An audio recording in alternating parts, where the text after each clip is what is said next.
Hi, I'm Melissa, and if you've ever been to a yoga class or interested in Eastern religions, then you've heard the name Krishna Das, whose chanting of the kirtans, a Hindu call and response song that invokes the name of God, have been heard in concert halls around the world.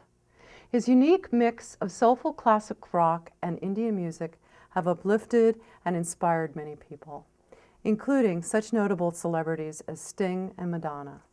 However, Krishna Das, an ex-rock and roll musician from Long Island, says he's no teacher, nor does he sing for others, but sings to his guru to save himself. A few months ago, I had the opportunity to sit down with Krishna Das and get an up-close look at a man who, 30 years after his beloved guru's death, still sings to him.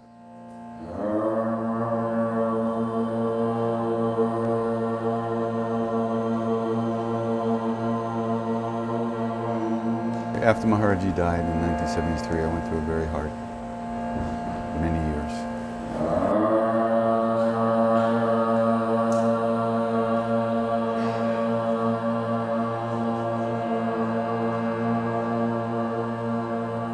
So, your service, what is it?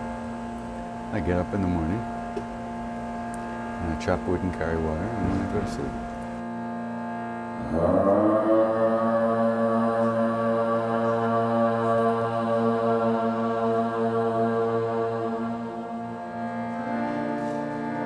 In one of my lowest periods, I had an epiphany where I understood that I had to sing with people, or I wouldn't make it. It was the only thing that I could do to help myself.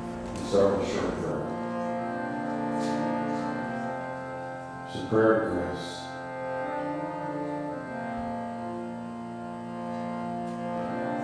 Grace is what wakes us up when we're asleep.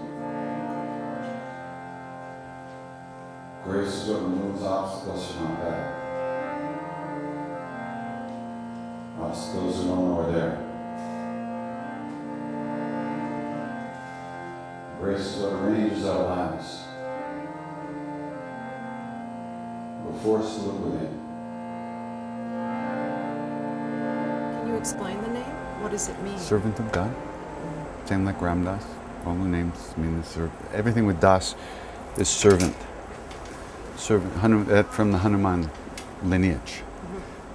Dasya means service, and so Ram Das, Krishna Das, all those Dasas, they're all servants. Bhagwan Das. It's supposed to be anyway. Right.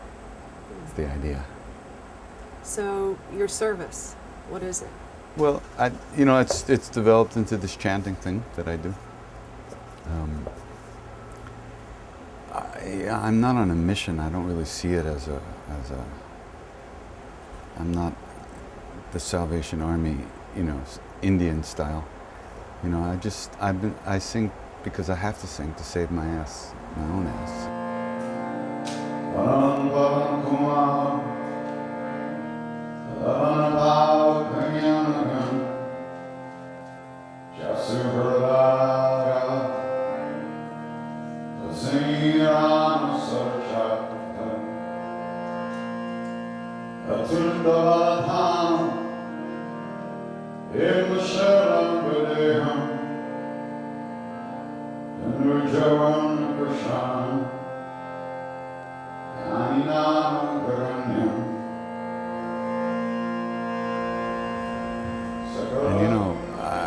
I couldn't argue with myself, because once you know something, you know something. It's just not, you can pretend you didn't know it. You don't know it, but you do.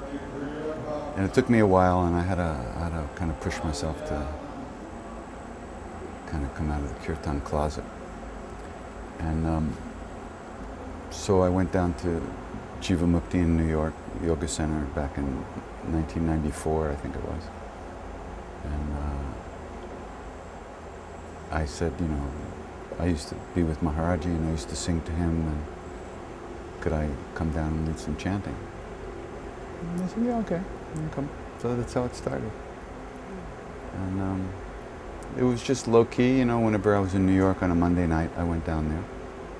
And gradually I decided to make a CD of chants so people would know what I do, because I wanted to do it. So it was more like a calling card, and then it got out into all the yoga centers and everything, and then people started calling me, inviting me to come out and sing, and one thing led to another. There was no plan.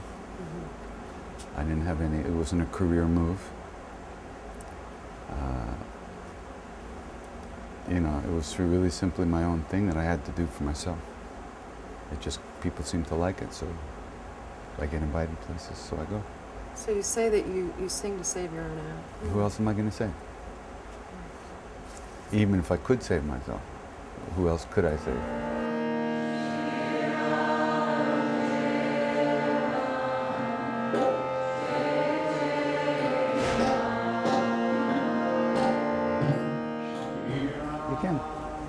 You can't do anything for anybody else. You can make an offering.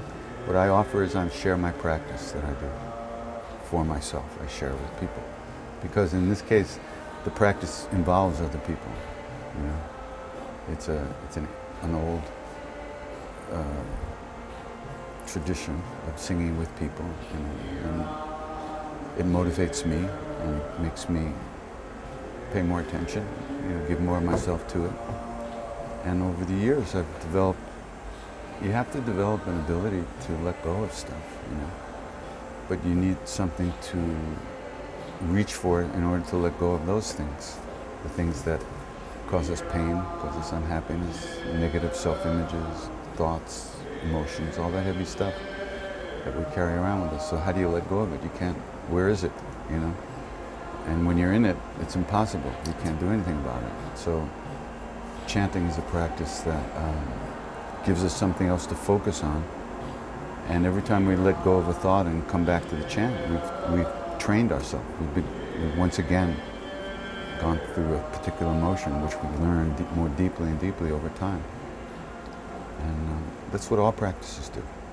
So did you start out as a spiritual seeker as a kid, or? I don't know. I just was always, you know, neurosis so easily imposes itself on the spiritual circuitry, or seems to, that it's really hard to say what happened, you know, but I was always very depressed, I was happy as a kid, and then just a little bit later I got very unhappy.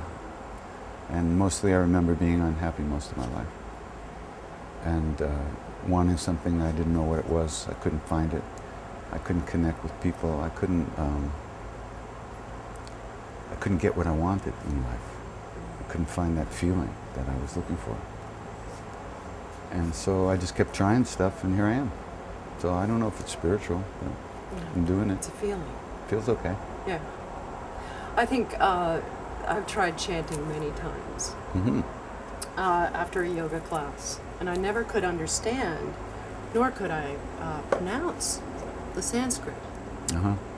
And so it was always sort of a negative experience for me. And well, you know, then these are very simple chants. It's the same words over and over and over and over and over. And if you can't get it right after, you know, a billion times, maybe you should try something else. How wrong can you say Ram? You know, you can. I mean, even Indians, they roll their R's, Ram, right? We don't. Yes. So we're saying it wrong anyway. But Ram knows.